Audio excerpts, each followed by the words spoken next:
In this video, I'm going to talk about how to do hard things. And the specific hard thing that we're talking about is how to drink less. And of course, to do so in a reliable, consistent way. So what is a hard thing more generally? A hard thing is anything that you want to do, that you would like to do, that you're not currently doing. Because if it wasn't hard, you'd be doing it, right? So drinking less might be your hard thing. Exercising, dieting, who knows? This applies to everything, but we're going to be very focused on drinking less. So to do anything, first thing you have to do is to basically you have to consider it.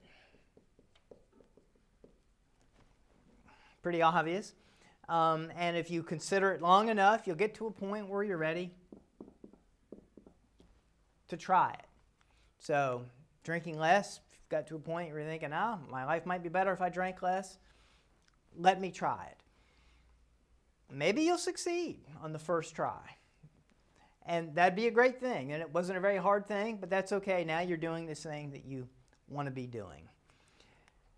If you don't succeed, you've got a couple options. One is you can just quit right there. People do that all the time. They're not big on trying again. You know, they're not, I tried, I failed, okay, it's over. Presumably because you're here watching this video, that doesn't describe you. So you can try again. Maybe you try again, you try on Wednesday and you don't drink less, it doesn't work. Maybe you try on Thursday and it works, and then you continue to have success. That'd be a great thing. But if a few cycles of having considered it and trying it don't work, it's time to escalate. So how do you do that? I would say that the next level of escalation is to commit to it. And people are resistant to committing. I have been in my life. I've considered a lot of things and tried a lot of things, and I've actually had success with some things. They must not have been too hard since I had success. There's been other things that's required some commitment. And what is commitment? I could try to define that, but you know what it is. Instead of like, I'm going to try to drink less tomorrow, it's I commit that I'm only going to have 3 beers tomorrow, or I'm only going to drink 15 beers in a week, or whatever the goal is. And commitment is very powerful. It may be that if you go from considering to committing, that just trying a thing will get you where you want to go. Maybe it takes a couple tries. If so, that's awesome. If not, you can further escalate by writing it down. And talk about resistant. People are really resistant to write things down. It's really just a stronger form of commitment, but it is very powerful. It gives our brain the act of writing a thing down. It gives our brain something to latch onto, and it's a stronger commitment. And it may be that by writing things down and trying, you can get the success that you're after. If not, time to escalate further. So presumably this is where you are in your journey. By having invested in this program, that indicates a certain amount of commitment, although it's not enough. It's not to say that your job of committing is done. So what's our escalation? How do we escalate? Well, first we have to design a process.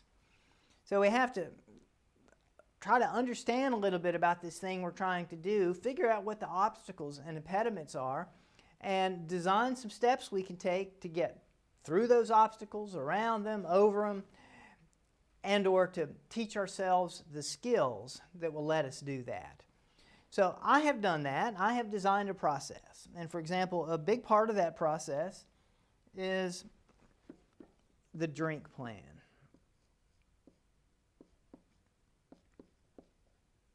So I expect and hope that you've read about this by now, and maybe depending on when you're watching this, we've talked about it in the first session. But I'll describe real quickly. Basically, the drink plan says that the amount of booze that you're going to drink on Wednesday has to have been planned for on Tuesday.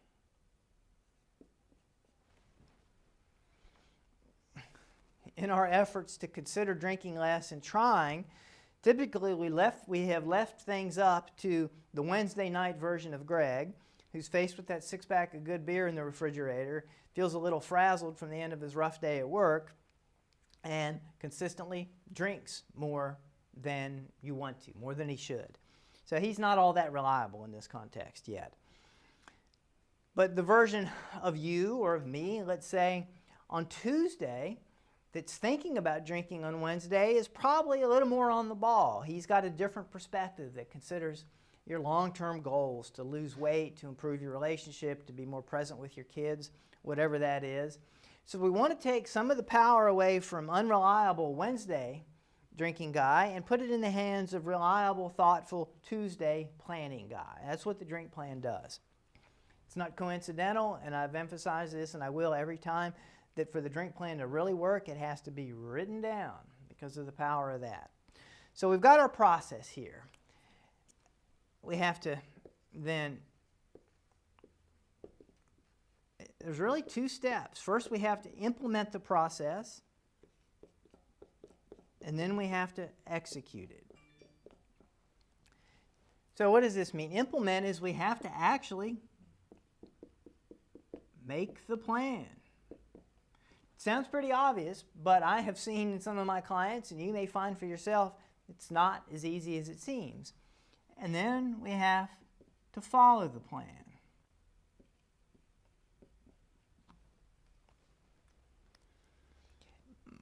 In the beginning, when I started coaching, my emphasis was on how to get people to help people to follow the plan.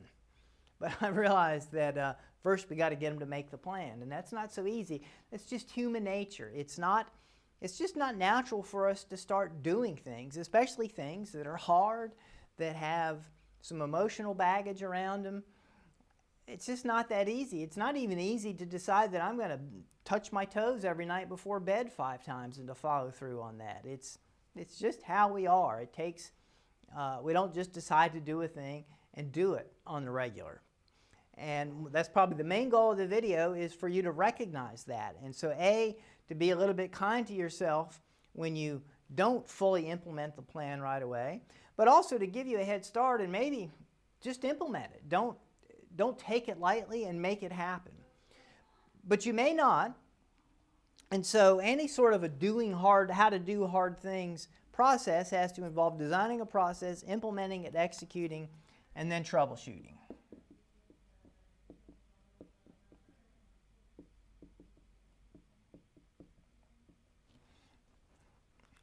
Once a thing has been proved to be this hard, even though we got a process now, we can't just expect we're going to get it right the first time. So the steps are, your steps specifically with drink planning, hopefully you went out of the session having committed to yourself. You probably told me, I don't know if that reflects a commitment or not, but presumably what you need to do really is when you get out of the session, decide, am I committed to it or am I just considering it? And keep in mind that. And then plan to make the plan. And then if you don't, troubleshoot it. Figure out what corrective action you have to take to make the plan. Maybe you just forgot. It's easy to do. Well, how can you solve that? Well, you could put a reminder. You could schedule it on your phone. You could say at 10 o'clock on Tuesday morning, I'm going to make you could do it every day. I'm going to make the plan for the next day. So then you get rid of the forgetting obstacle. You still may not do it. You may set your reminder and come along and not do it. And then you have to troubleshoot why not. You just got to be honest with yourself. Did you decide that it wasn't important? Did you say, I don't need to really write it down. I have it in my head that I'm going to drink 3 tomorrow. Well, maybe that works. So then we come along to tomorrow and we try to follow the plan and we see what happens. So maybe you had firmly in your head but not written down, I'm going to stop at 3, and you drink 4. Our troubleshooting there is, well, maybe the problem was that you didn't write it down. You came up with a process, or I came up with a process. It involves writing it down. You did part of it. It didn't work. The troubleshooting says, okay, let me try again, but let me write it down. Let me see if that makes a difference. Maybe it will, maybe it won't. Maybe there'll be other things we have to troubleshoot here in the execution. Coming back to implementation and the making the plan. Maybe it's a matter of considering versus committing.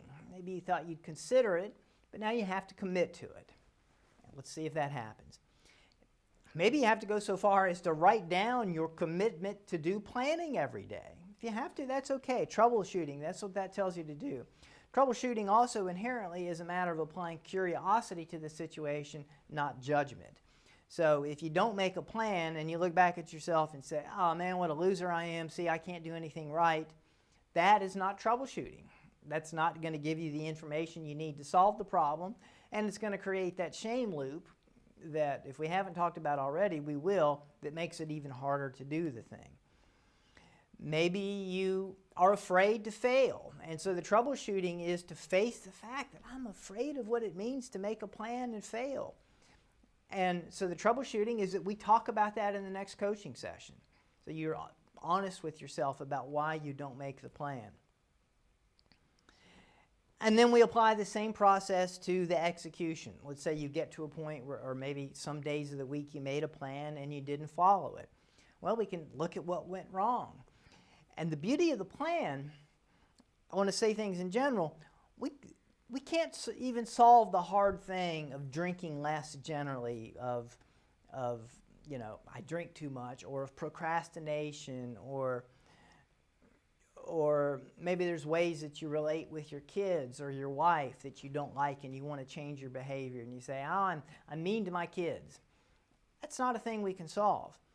But what we can do is to use this process to create specific events in time where there are certain expectations, like I plan to drink 3 beers on Wednesday, and then we can see when there's a failure happens, and we know that it's not just, I drank too much on Wednesday. The failure happened exactly between beers 3 and 4, and then 5 and 6 if you want, if you do that.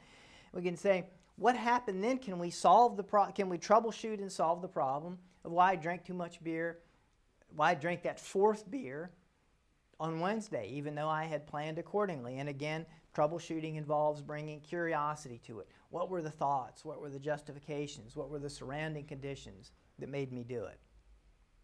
So I don't want to belabor this anymore. This is enough. My point is, take this seriously.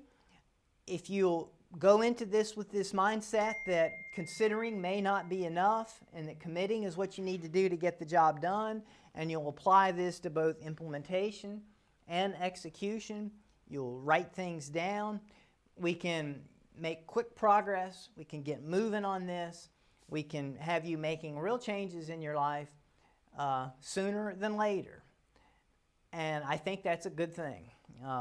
This process has a certain timeline. It's pretty meant to be intense so that you can get good value and get the results that you need quickly. And this sort of mindset is going to help you make the most of it. So please take it to heart. All right, thanks a lot. Bye.